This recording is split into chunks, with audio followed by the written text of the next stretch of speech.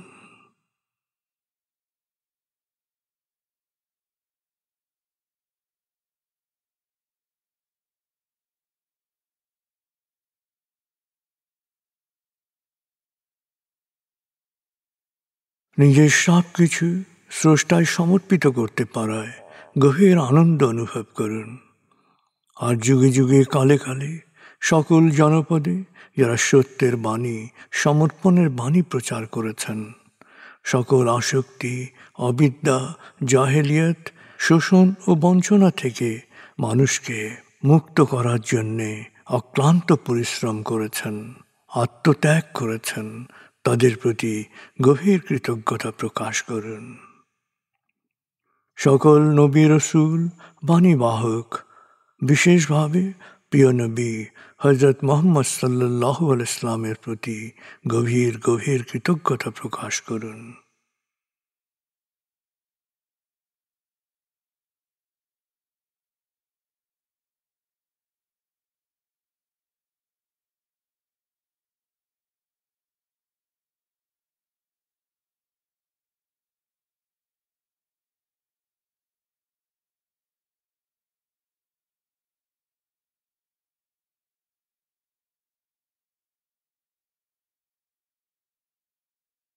এবার নিজের জীবনের ধাপগুলোকে খেয়াল করুন।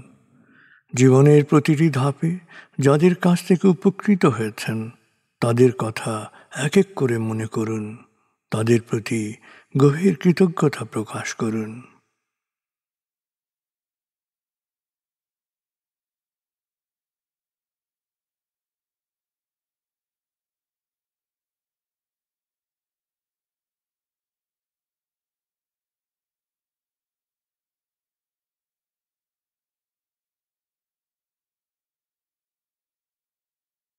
মা, বাবা, অভিভাবক যাদের কাছে আপনি লালিত হয়েছেন তাদের সাথে গভীর একাত্মতা, গভীর সমমর্মিতা অনুভব করুন।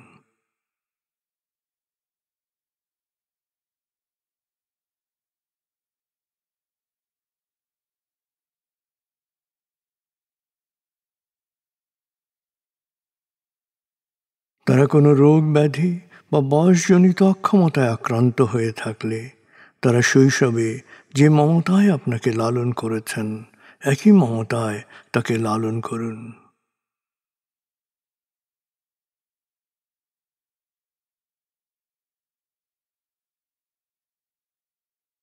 তাদেরকেও পৃথিবী ছেড়ে চলে গিয়ে থাকলে তাকে গভীরভাবে অনুভব করুন, তার মাগফিরাত বা অনন্ত প্রশান্তির জন্য দোয়া করুন।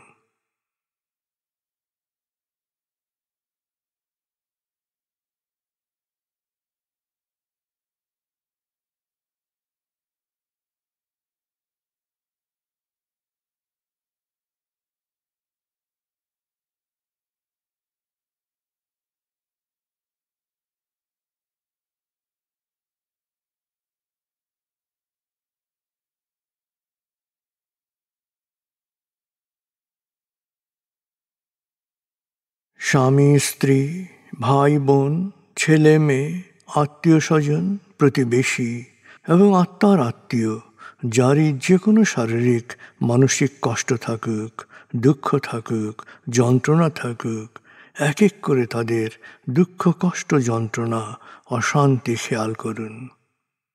এক এক করে তাদের দুঃখ, কষ্ট, যন্ত্রণার সাথে সমমর্মিত অনুভব করুন।